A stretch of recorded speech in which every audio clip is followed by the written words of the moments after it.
I look very greasy right now. Brian's being barista. Sorry. Welcome to 2 Month Review, a weekly books podcast that's slightly less tortured but about as mediocre as Tay-Tay's new album.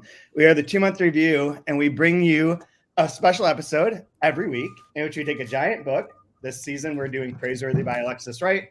Break it down, talk about it, banter, have a good time, hopefully introduce some people to some international literature, so on and so forth. I am Chad Post from Open Letter Books, joined as always by Brian Wood, author of Joytime Killbox. How you doing, Brian? Pretty great, Chad. So on and so forth. That is boy, if this is someone's first time listening to this, so sorry. I promise we're not phoning it in. Bro, if this is the first time you're listening to it and you're reading Praiseworthy, so on and so on is kind of fitting. How dare you, Chad? Canceled. You can't say that. So we're at the point in the book and the point in life. Goodness. Oh wait, Kaya's here. Hi, Kaya. Oh shit! Hi. Oh, you exist. Let's also welcome Kaya, aka Narrative Haze. Well, Brian, is that a statement on your? Brian changed his name up last time, so I thought this was a thing that we were doing. I think it's fun. If you're watching, Kaya's under Narrative Haze this week, which I think describes either her mind or this book. I'm not sure, or both. How are you doing, Kaya? I'm doing great. I can pivot. I've come re-prepared for donkey true or false. I almost said donkey truth or dare. Oh, that would be awesome. Yeah. So I have a really quick question before we get going into things. This has nothing to do with the book. So as a wannabe educator, I know Chad, you do some education. Kaya, you have an illustrious role right now as a guest lecturer at the University of Iowa? I'm actually done with that stint. Just kidding. Just kidding. But I was listed as a visiting associate professor, which what a way to say pretend. Nice. I have none of those qualifications, but you were visiting. I was visiting. This is true. But they did put my name on a door plaque, like a printed out door plaque, which that's more than I've ever had at my current institution, which shall remain unnamed. But what better way than to feel like a modern woman than to be recognized for the first time in 12 years on the job? Woof. For anyone who is watching us live, first of all, smash that like button, subscribe. You need to get up here. Assault that ring notification. I love that, right? Yeah. Smash that like button. Hi guys, welcome to the channel. Comment below if you like donkeys. What I wanted to ask though, like we're at the point in the book. We're also in that point in the semester where it's like, oh crap, I got a lot of stuff to take care of. How is the semester ending up? I know a lot of folks that listen to this are probably educators as well, and we're in that kind of crunch time of it's all coming to a head now. I'm not kidding you. Yesterday afternoon, at one point in time, I had 5 separate people through text, email, and other modes of communication asking me for favors or to do things. And I literally just wrote back to all of them, whatever, I don't care. Whatever, I don't care. Whatever, I don't care. And the other thing I was to say, for anyone who is watching this live, you can see that is our new open letter office that Kaya is sitting in with some books. Ooh, it looks a little bit less chaotic than it did a few days ago, thanks to your hard work. Yeah, I'm exhausted from the semester, though, Brian. I'm done. I am toast. And then, I go away right away after it ends. So it's like, it's not going to get a break until the end of the month. But, I'm at that point where I'm just, phoning it in my life. What I find interesting is I set up my course very purposefully to be extremely easy. And I messaged that from the very beginning. I can only promise you 3 things. One, I'm the dumbest professor you're going to have because I'm not an academic, so I'm dumb. So I have to be dumb with how I teach stuff. And I have to be dumb because if I'm going to grade something, it's got to be dumb so I can grade it. And so I'm dumb and this class is easy. Because I'm dumb, it has to be easy because I'm embracing it. And the amount of people that still struggle and are having challenges or are asking for favors or whatever, it's just like, I can't, I'm sorry. Like, it doesn't get any easier in this class. If you can't figure this out, I don't know if college is for you. You may not want to be. There's no lower level. Like, lowered expectations. I am the lowered expectations. I'm like the person that just puts all the baggage out right up front. Yeah, so I've got this, and this. You still want to date? Oh my God. Yeah, my publishing class is like that. And there are people like, I'm concerned about my grade because I know I'm late to class most days. I'm like, I think I remember what name you are. But I'm good. You're fine. Just show up when you can. I don't care. Oh. And then one other quick question, and this isn't killing time by me at all. It's just, these are my curiosities. This is not related to this book in any way. This is not related to this book in any way. So I want to make that very clear. This has nothing to do with Praiseworthy and has nothing to do with Alexis Wright. Have you ever, and like, you don't need to name names, obviously, but have you ever had a title that, like, you said you were going to publish, and of course you're going to publish it, but you're like, why are we publishing this? Yes. You're not supposed to answer so quickly. This is supposed to be like a congressional hearing where you go on for 5 minutes and don't answer the question, and then I have to try to nail you a little bit later. That's not the question, Chad. That's not. Yes. Yeah. No hemming or hawing, unfortunately. Yeah. So what do you do in that situation where, like, because I'm pretty sure we've all read books where we're like, why? So out of everything that comes through your desk that you get to see, everything that's in your slush pile, Kaya, why is this being published over everything else? How did this get made? Yeah, exactly. How does that end up happening? How did this get made? I mean, from experience and also from lore, from open letter lore, you get sort of swindled by like a 30 to 50 page amazing fragment, and you're like, this is going to be a hell of a book. It's going to be amazing. And then the rest of the book comes in and you're like, yeah. Yeah. Okay. That's my experience. That like just the trailer's better than the movie kind of a thing. Yeah. Okay. Like the representative piece, is just, yeah, it's, I guess you could go either way. It's either that the representative fragment is like the so much better trailer version, like the so much better trailer, or else that just the rest of the, or the rest of the book just isn't up to the level of that fragment. We've had the main problems I've seen. There's one book from Dalkey that we did straight out cancel. And it was interesting because it was a sample and it was done by someone who is like a grad student working for the press at that time. And John was like, oh, this is really funny. And I was like, well, there's like 2 funny things.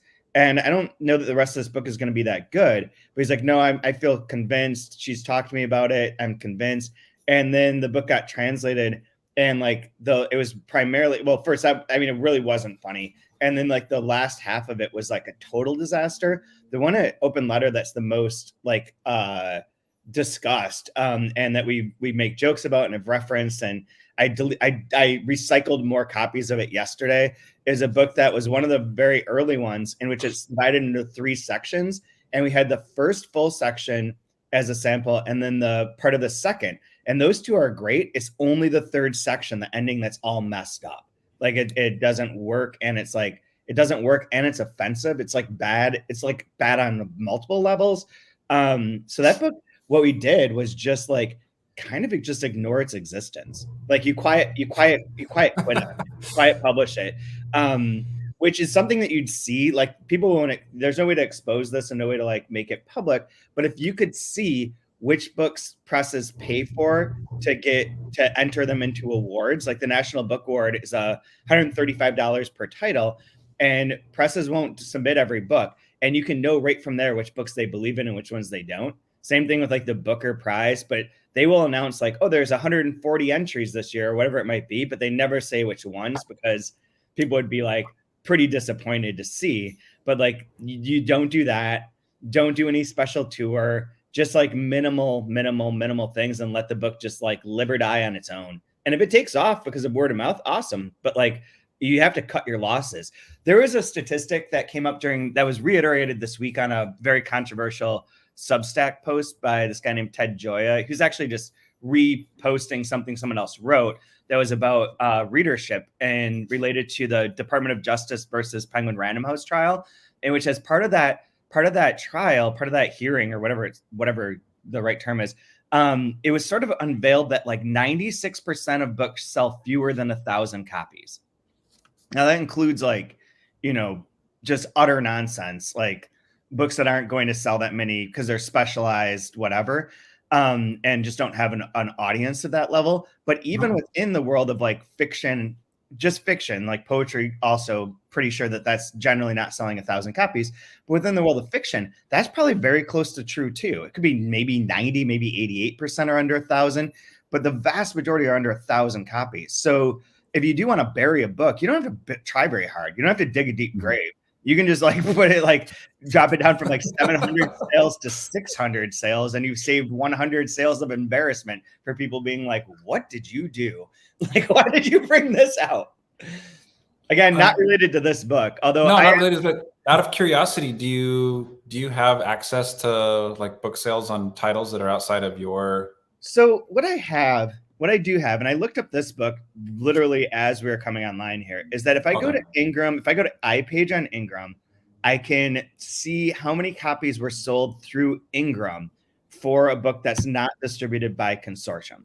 So this is only the sales. Can you make sense of that to people that like me that aren't on that side of the industry? We all have a primary distributor. So our distributor is consortium / Ingram. New Directions distributor is Norton. A certain amount of books go out from the Norton warehouse to bookstores, right? But a certain number of bookstores and other locations order their books from a wholesaler, Ingram being the wholesaler. And they're like the primary ones. I don't know what percentage like these numbers would capture of the whole, but it's probably like 50, maybe even more than that. Because initially you send out like a modest number of books to bookstores, and then they reorder through Ingram. So they reorder. So any reorders are coming through here. And I can see that. And so the number for this is a total of 590. No, sorry. Okay. They add it wrong. 688. It's 688 through Ingram life to date. Okay. So we're almost, we're about, 68% of the way of making it into that special 4% category. And if there were sales through Norton that were double this, then it would be up over 1,000 that are out there in the world, but those can all be returned. Yeah.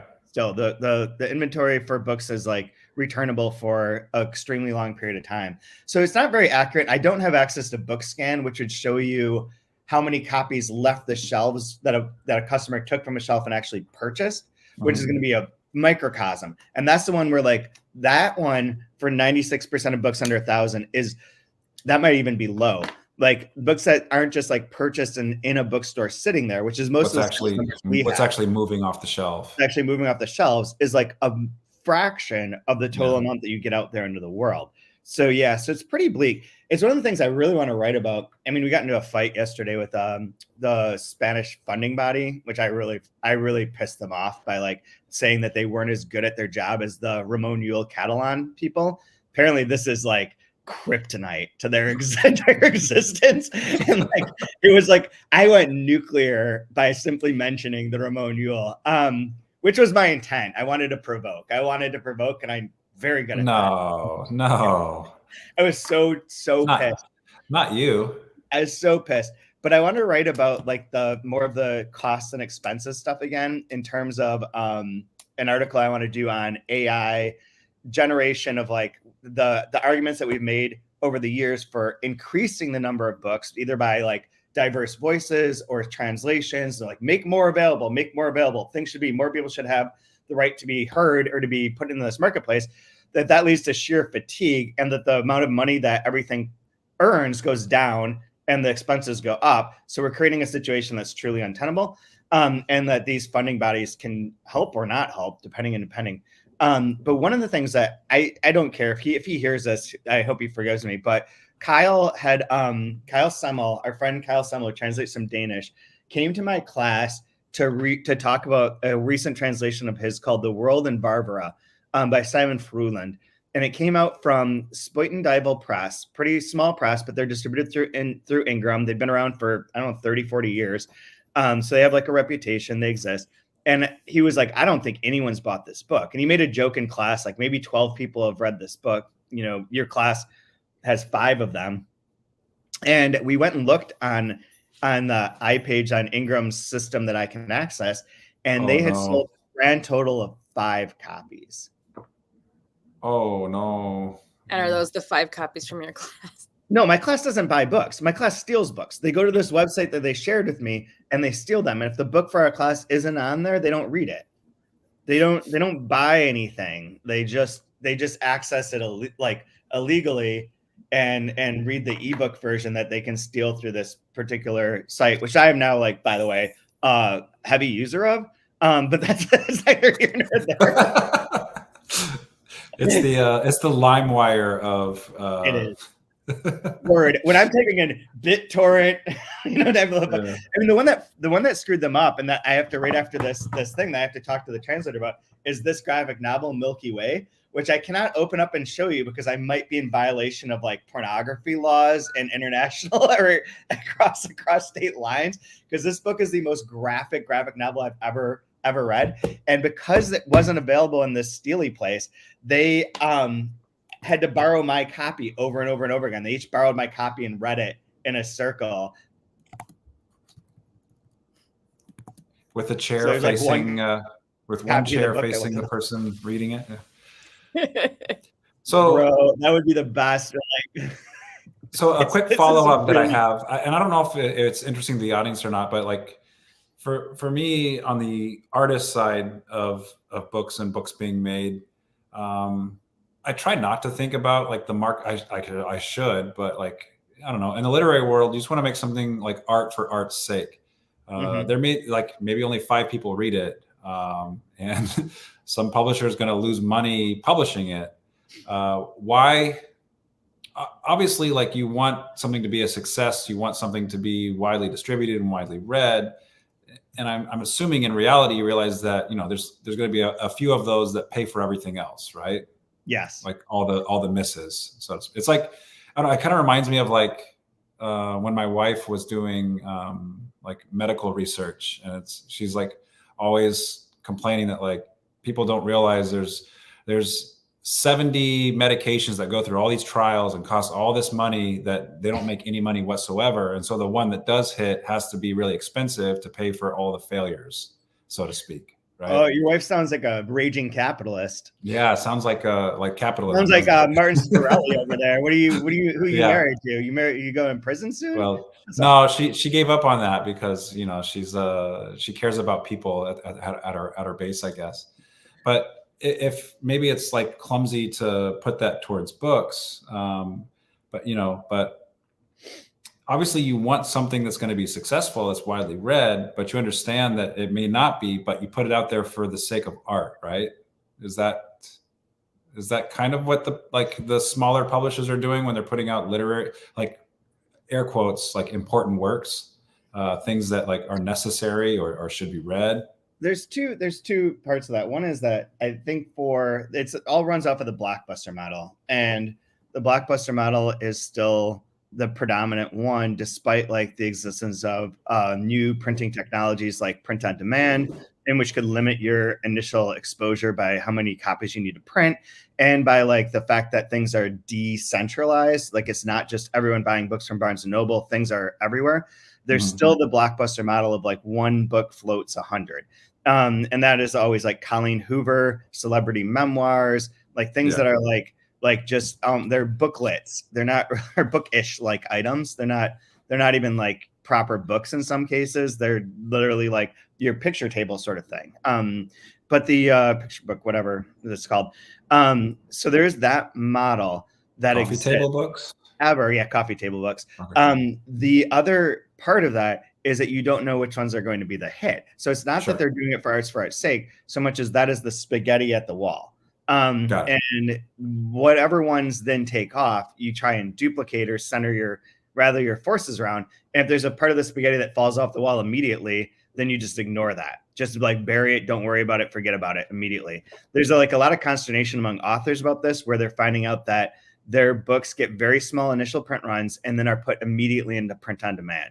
And if they sell 500 copies, it could be that 300 of those copies are print on demand copies that only exist because they just exceeded this minimal amount of demand that was expected. And that's very disconcerting. But for the publishers, you have to throw a lot of shit out there to find out if anything becomes that hit, because you don't always know. You don't ever know, or almost never know. And then the second thing is, for nonprofits, the point is the mission, and it is like fulfilling the mission through the literature being published, or the book type of books, whatever it is, being published. But the money isn't coming from sales in the first place, because the definition of nonprofit is that you're doing something that the marketplace is not sustainable by the marketplace as it's currently constructed. So given like the amount of competition, the various like difficulties of access to being able to promote books in traditional ways and being able to get into the bookstores, all the mediation that goes on, 99% of translations, 99.5% of translations will not make money. And for the nonprofits, like that's subsidized by funding, or in the case of the Spanish grant, of which shall not be named, non-funding. Although I think I may have figured it out. I may have broke them. And my nuclear bomb technique worked, which is definitely not a good sign for my future behavior. But my past priors have not changed. If you get really crazy, people give you what you want. But does that answer? Yeah, somewhat. I'm trying to think of like, I tried to look, but I can't find it right away. I was looking for New Directions mission statement. So the other thing with with New Directions, the way that works as a business enterprise, one is that from a financial standpoint, one is that they do have some books. They do have authors from first of all, they have a trust. So there's money that comes from James Laughlin that helps subsidize the running of the operation. And that's been in existence since he passed away, right? Like that he set it up to like help New Directions backlist survive into perpetuity. It would have been like ideal if such a thing had happened for Dalkey Archive, where there's a certain amount of money that you're getting through interest every year to support the printing and redistribution, remarketing, whatever of the backlist titles. The second part is, and of those backlist titles for New Directions, they have many that sell perennially. And this is the other thing that like Random House cares about, like Dr. Seuss's Oh, the Places You Will Go, or whoever publishes that, because every year at this time, there are millions of sales to graduate students, right? Or to graduating kids, graduating students. And then there's like the Ernest Hemingways, the Fitzgeralds, the things that are like locked in where there's a certain level of sales continually. That backlist sales will earn far more than any of your front list titles. So you can throw a lot of stuff at the wall and take all your risks on your front list titles, and 99% of those don't make money. That's okay, because it's subsidized by the sales of these perennial backlist titles. Like once you get to like 1,000 backlist titles, if every one of them is selling on average 50 copies, that's 50,000 books that you're selling, which is far more than like the books that we'd sell of copies that we sell of new books in a given year. Even if you did 50 books, you probably still sell more of your backlist, which you're not doing anything with. So their mission can be to like to promote innovative literature, publish innovative literature, support writing of that sort. And in terms of like the actual financial construction of it, like the vast amount of their money is not coming from the new Cesar Ira book or from this Alexis Wright book. The money is coming from Tennessee Williams, William Carlos Williams, Kafka, all the things that they have that are like that sort of bit of it. And then like, interest from like an investment, all of which like makes it possible to do. But then to answer your question, like not every book, if you start viewing every new book has to be profitable, depending on what you're including within that profitability.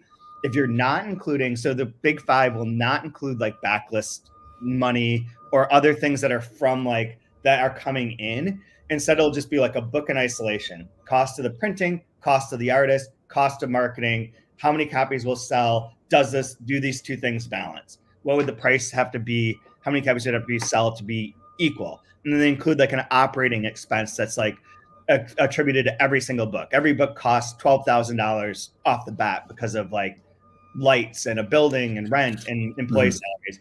And those two have to balance out. Now, if you're doing that as a for-profit company, you're putting like a lot of pressure on those frontlist books, which is crazy. And knowing full well that 90% of them will not make money, 96 probably won't. And they become sort of like ways of making a spreadsheet out of ambition or out of like hopefulness, where you're like, oh, I hope this book will sell 4,000 copies at this price, and that way we will break even. You say, I can see that. That's possible. The Cardinals might win 84 games this year if I like squint hard enough at this lineup. Way to shoehorn in baseball. Thanks. You're welcome. But it's the same thing. It's a projection system. It's a projection system in which you're like, I can invent this idea as to why this might work, and I can convince myself that narrative, but it probably won't work. If you're doing it as a nonprofit and you're treating each book individually as a need to break even level, I feel like that's disingenuous to the whole enterprise of nonprofit publishing. That would need to include all the fundraising activities, but also like other things that offset it so that your total balance is slightly above zero. But like book to book, it's not going to be like, oh, we're not going to publish this translation, even though it fits our mission, because it's unlikely to make money. Right. This is the other ways that we make money. That's our job, is to figure that out. Because if we're doing our job right, we're expanding the number of books that are available that would just literally never come into print if we didn't exist. Yeah, because I was thinking like, I don't know, maybe I'm like too idealistic about it, but like I feel like if I want to write literary fiction, which is what I'm writing, like my job is just to do the best book possible, and like I don't want to worry about who's going to pick it up and why, and is this going to like hit with an audience, or you know what I mean? Like, and that might be foolish. Like maybe I should be thinking about audience. Maybe I should be thinking about is it sellable, right? But I think, yeah, go on. I have a response for you though. Well, go ahead, because I could rant on that for too long. I don't want to. I think I don't think that the sellable thing is necessarily a thing you'd be focused on, and this is a shot at all translators. But like one of the things that when I was talking all translators, almost across the board, just like double birds to all of you. It's double birds to you, Chad Post. Yeah, that's fine. I can take it. And I'll explain that. But I was talking to Kyle the other day about his new book coming out, and he's like, all the places he's placing essays that he's written, personal essays, getting things done, and the hustle is the part. So it may or may not be saleable, but for you as an author, I think the other part of once you've written an artwork or book, whatever you're satisfied with, part of your existence should be then to do whatever you can to make it get it to that audience. It may or may not be saleable, but you have to do some hustle. And sure. Translators, when this has been brought up, it's like, well, the authors can't do anything for the books that we're doing because they don't speak English, they don't have social media, they don't have connections, they're not here in the States, we're not going to bring them. All these reasons that's like nearly impossible. And the translators need to be putting out the books on social media, but be trying to find places to place stuff about their own work, to promote things like jointly, and to promote not just themselves, which is what they fucking love to do, but to promote the books that they're actually working on, and not just be like, I'm an author, I need to be on the cover, but be like, I'm an author, which means I have to work my ass off to find readers as well, because no one publisher can do this alone, no one person can do it alone. And when I've brought this up, translators are like, well, we deserve to be paid for that activity. And I'm like, oh, get the fuck out of here. No, you don't. Like, if you want to continue this as a whole enterprise, you might need to do a little bit of labor for that. Like, I'm sorry. And I know that sounds anti-labor and anti-payment. And I'm glad that Gen Z exists to argue for getting paid to cross the street. But if you want me to do another one of your books, you better be doing something that makes me feel like there's a reason that you're going to be helping, and not just being like a financial and emotional burden to my existence. You're a monster. You're just a monster. What's wrong with you? What is wrong with you? My jade stones are not helping. You're supposed to insert. Haven't you read the Goop article? You're supposed to insert those, Chad. Jeez Louise, man, you got it all wrong. The ones you don't see on camera. The ones you don't see on camera. I'm like all Rudy Gobert right now. I'm about to go to my darkness retreat. All right, here's the last thing, and then we can actually get into the book. And this is, I think, really good for Kaya to chime in on this one too.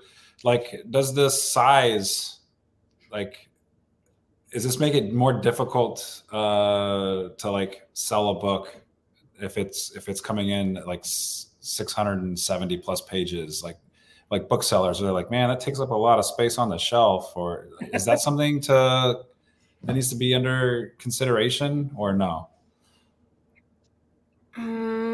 Does it matter? I feel like I don't know, Chad, I'll say Chad can chime in, but I feel like that's more of like a know your audience type of thing. So like for Open Letter, I know for a while, I don't know that Open Letter started it, but there was kind of like a love big books moment of like, we're not afraid of Open Letter's not afraid of publishing big books, long books. But there is also a definite sigh of relief when, after doing like numerous 300, 400, 500 page books in a row, you get a rush of books that are like under 200 in the terms of editorial schedule and doing the proofing and work and stuff like that. Like it's a nice reprieve. But I think especially in like the literary translation world, and even like you guys know Ducks Newburyport, like it's massive. It's not a translation. And I know that was a concern, right, for Dan when publishing that book. But I think there is a large faction of people who pride themselves, and a readership that prides itself specifically for loving reading big books or publishing them. But I don't. I know we've had like Declan on before. He's been to Rochester. We've got to hang out with him and have drinks with him and stuff. Is there like a house style that you would say like New Directions prides themselves, like this is our kind of book? A little bit, although I think they have a pretty wide net, because they do like a certain amount of poetry, like this poetry book that's sitting here. I think this is from them. Well, I know their founder is like a failed poet from Harvard, right? Yeah. And that they do a lot of like the modernist and innovative style and things that are like things that fit in that world for the most part. That's how it's kind of hard to categorize, but it is more towards the innovative, like historically the modernist moment is important to them. In response to your question though, here's the two things. It's both at once. When you're talking about like marketing or getting readers for it, as I told my class how to do marketing presentations yesterday, and on two separate instances, they used almost the same line where it's like, oh, this book is really short. You can read it in one sitting. That's a selling point. And the other is, this is a big book that you can sink your teeth into and live in for a while. That's a selling point. Like that's either of them. Both are features depending on how you discuss them. But like related to that, so I can tell you that Miss Macintosh, which is 18,000 pages long, is sold 3,000 copies so far, 3,200 in fact. So 3,200 copies of that have gone out, but that also, the size of it has been a feature and the author's reputation as a feature, and the delay. Well, that's to the point of like the absurd, right? That's on like the absolute, like, oh my God, look at that. I'll check that out. Like, it's one of the longest books. It's one of the longest books ever written, and it may have been supplanted, but for a long time it was the longest book ever written by a female, which I think I made this joke here before, but it comes in at, she said that it was 750,000 words, which indicates that it's written by a woman, because a male would have said it was 1 million. you gotta add a little extra to it. Sure. There's nothing. It reminds me of the we always I'm 5'8". It's like when we were talking yesterday about how there are 46 million kangaroos, and Peru has a entire population of 4.6, and so every person would have to kill 10 kangaroos if they were invaded to survive. These are important things to think about. I'm convinced. I thought about it a lot. I could slay. I would, if you gave me the right weapon, I would just chop apart. I'd go for it. I'd do my 10. You don't stand a chance. You do your 10. It's like No, I guess like the germ of all of this and like why we went down this tangent was just the idea of like, I think it's really cool. Like I have two questions. Like, why does this book exist? Like as a physical book, right? Not what's actually inside the book.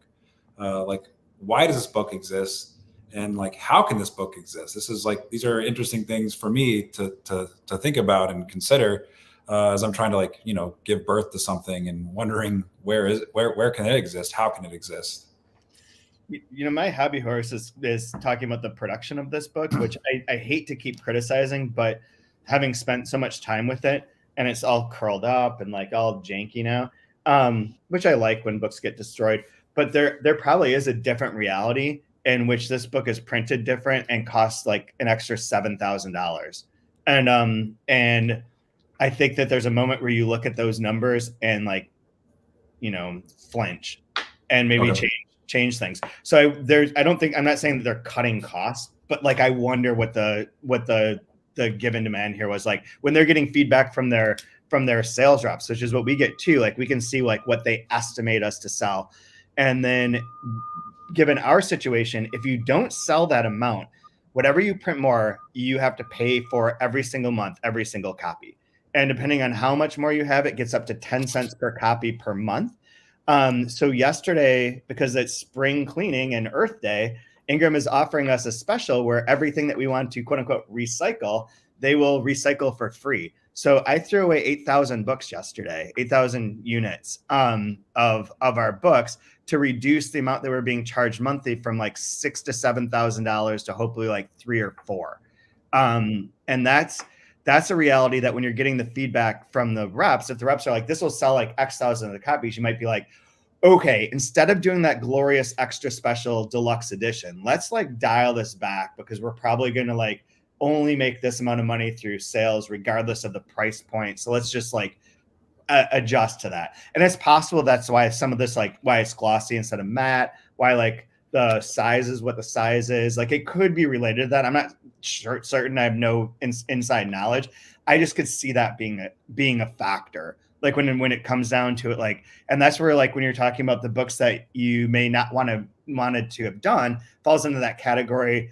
Well, it's not even that you didn't want to do, but when you look at the list and it's like, here are your projected sales for these books, and you're like, oh, this book that I really love is supposed to sell 339 copies. Fuck. Like, what are we going to put it on print on demand now and call it good? Because otherwise we'll have 1,500 copies that 3 years from now we've paid $4,000 to store and I have to throw away.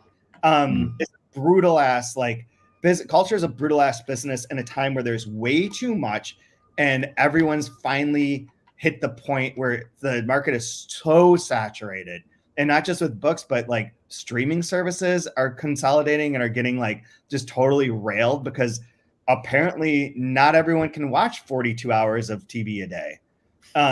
They're not trying hard enough. Not enough Nathan Fielder. That's where they should put their money. But anyways, that's all that. With the book, I don't know. Do you have anything else, Brian? Do you want to talk for like 5 minutes about the book itself? No, those are some of the questions I have, and that I wanted to discuss. Because I'm coming this from an artist standpoint. I've been reading my Milky Way too much. One of the things that's interesting is on this list too. So bookmarks is integrated into the, I don't know how to get there from here. Oh, there it is. Into iPage's webpage for Praiseworthy. So it says that this book has received 9 reviews and 7 of them are raves and 2 are positive. Nice. Which surprised me because I didn't think I saw that many reviews. But anyways, for today, I'll briefly recount this and we can play a game if we want to walk us through the end of this. Okay, real quick, like, do you guys think that the people who did the rave reviews, like, are these people that we know who we could like confirm or debunk the fact that they've actually read the whole book?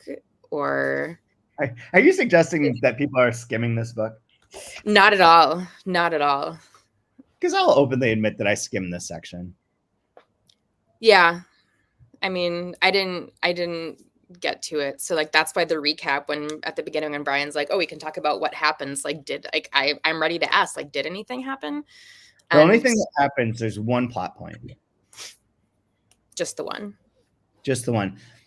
That's new. Okay, so I looked at all 9 of these reviews. What? What? New plot point? New plot point. Oh shit. The one thing that changes, so we have it goes through the same cycle as always, going to get the donkeys, coming back from the donkeys, Moth in the graveyard, Tommy Hawk wants to leave, Aboriginal sovereignty is missing, people are on the beach getting pissed, they get attacked by the donkeys last time. That was a plot point. There's a lot of they're not getting attacked by dog time. This time there's a lot of haze. The super cop is there to investigate pedophilia, anti-Aboriginal sentiment.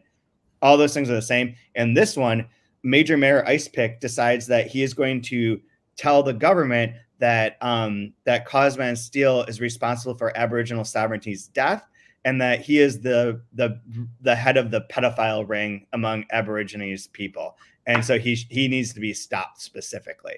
So that would be like the one, like, taking it one step further. But the parts, I mean, I have a bunch marked. I skimmed through it. I read like in chunks and moved through the section because I had this concept that, like, given like how murky it can get and like it's like having a hard time with it, that just staying top level and finding like the little bits will allow me to have more joy. And I think that, like, at this point I'm looking for a little bit more joy and reading it, not because the situation's bleak, but just the process of it. So that's why I skimmed through on purpose to see if that would alter certain things. And that's all I found from this section in terms of like the additions. Man, I am gonna get super canceled. I've insulted translators. I've insulted Spanish government. I've book. But you are pro Marie Kondo. I'm pro Marie Kondo. You are con-marring this book. Is there no more joy in your life? I mean, you kept the jade rocks. That's good. I got the jade rocks. Yeah, these are supposed to, like, you put them on your head or something, and also in the unmentionables. But the unmentionables. That's a first. No, I just, like, I don't know. Like, I think to be completely honest, I find this book to be okay. Like, I think as a concept, I think it's okay. If I had read it quickly without any real in-depth bit to it, I'd be like, it's fine. Yeah, it's pretty good. It's interesting. Or if I'd read like a sample of it, I'd be like, oh, that's great. That's a really cool style. But this middling part of it, of like kind of being stuck in this grind, it feels like a grind. It feels like the end of the semester where, like, even though I don't have to, like, do anything super extra, the end of the semester just feels like, oh, I've been through so much and it's all culminating in these like papers to grade. And this feels sort of like on that level for me of like, it's just like, it's fine. It's good. It's fine. But I'm ready for it to be over. Yeah. I don't know that there's anything new that I'm going to get out of this. Yeah. And I mean, I'll second that. And I mean, having misread, not read, listened to the podcast, before misreading and not reading the right sections, and even last night I'm like, is it worth going back and finishing, or should I just start approximately at where we're starting? I like the way Alexis writes. I do enjoy it. I enjoy it very much. And I mean, the amount of times that I think I mentioned the amount of times that I brought this book up to the students in Iowa was near infinite. Like almost every class I mentioned it, or I made notes in their workshops. I really enjoy the way she writes. I bought Carpentaria, but do I need 2 more weeks of this? Do I need 2 more weeks of this? I'm not sure. I'm really not sure. And I don't know if you want to jump to lines or not, but I mean, it's not my favorite line, but the one thing I highlighted that I wanted to bring up to sort of punch sideways at your disbelief in whether or not there's any game going on here, Chad. I have no idea where this is in the book.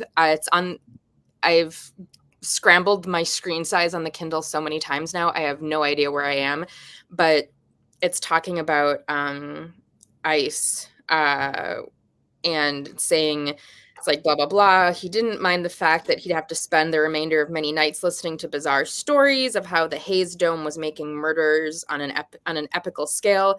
And then this sentence, he liked the main game of this developing narrative being continuously repeated and redefined while traveling through every sequence of DNA in generations to come. And he traveled with the catastrophism that the Anthropocene haze feasted upon and blamed it all on the murdering widespread's donkeys. So granted, he's probably talking about the narrative, developing narrative of, I think, murder, like a murder gene, essentially. I was thinking the Aboriginal history as a whole. Okay, but yeah, but like this, okay, Aboriginal history as a whole, but this, like, the developing narrative being continuously repeated and redefined, like, and the main game, like, that's what my feeling has been for the duration of being a part of this season of the 2-month review and of this book, is like, there is some sort of narrative game. I agree with that, in the sense that I think that the narrative game is that this history of 70,000 years of these peoples living in this nation for that period of time up through the present has been essentially the same cyclical thing. Like they're trying to get create their community, have a good life. Someone's like, people are against them in one way or another, or like prejudiced against them, or at this point do like true governmental violence. And the government in Australia has been around for, hundreds of years, not thousands in the way that the 70,000 years are, but that it's just the same cyclical repeating. The DNA of this kind of these attempts, we're looking for Aboriginal sovereignty. It goes missing. This person might have killed it. We hurt ourselves. The government hurts us. We try and make a community. We try and find a church. We find like that sort of like continual cycle feels like that's the game of the book, is that this is just like where they are. The Hayes is where they are. That I think is great. The thing that I objected years before was that she was trying to make us not read it. I think that she doesn't, that's her game. I don't know about the intent of you not reading it. Okay, fine, script, but I think more importantly, like, that can all be good, and that overall concept can be good, and the overall point of the book, the overall game of the book can be good. But I think I can still not like how it's executed. Oh, and yeah, absolutely. Be like, oh, you hate this book, or like, you can't say that about this book. I think we should be able to say in culture, in the nuanced way that we've tried for 7 weeks now, 8 weeks, that yeah, this is interesting, this is valuable, this is, some of the lines are uniquely written, it's whatever, but I just don't think I like it. And it's not that it's not even not for me. I just think, like, at this stage, I would have liked a 230-page version, something. I don't know that the execution of it being this long and this repetitive in this way serves it. Mm-hmm. What do you think, Brian? Yeah, I want to get through the end of it before I, like, right now I wonder, like, is it necessary for it to be in this format? But perhaps the ending will change my opinion of it. But right now I'm thinking, like, I don't know. It seems needlessly cyclical at this point. Yeah, I agree with that. I mean, I do. And Chad, maybe you have similar, but that is something in the back of my mind also, is like just getting through to the end of it and seeing what happens. Yeah. Because, like, part of that is holding out a hope that it will all make sense and it will bear fruit, so to speak. Or not even hope, because that makes it sound like I have no hope, but no hope. But I do, that is something that I've had in the back of my mind also, as like, maybe by the end of it, it'll whatever issue or question it is, it might resolve, or it might change completely what my opinion, our opinions are. Do you want to know what the final line of the book is? No, I don't. Not yet. Nice try, spoiler. You're the one that told me that they're all dead, and that, the little boy is seeing, he's dead, and like when who he's talking to, and you ruined that for me, and I didn't get to have that experience, and so I don't want you to ruin this for me as well. Fair. No, I'm definitely with you on that, but then there's, like, I don't know, cracks that are coming through that make me lose a little bit of hope, and so I'm hanging on there. Like, The moth -er is not making me feel good for sure. The puns where it says carpe diem and then in parentheses seize the day in parentheses in English, it's like that's not giving me too much in the way of hope with that. But these are like small cracks in a very large work though. So, and there is something that we could talk about in future episodes of that sort of like the personal response versus the sort of critical response. Like on a critical level, you appreciate things and also say like, I don't think these works. On a personal level, those kind of puns like the mother thing, I fucking hate that across the board. It's not just this book. That kind of stuff I hate. Kai is very well aware. You confirm. It always is like, I haven't seen much in the way of gays yet. So if we get some gays with our haze here, then we're in some trouble for chat for sure. In a lot. I inserted the word gays into a book prominently recently. And then maybe like it's a part of like emotional growth. And that's GAZE for those out there who are not familiar. Yeah. Gays with a Z. Oh yes, please. Yeah.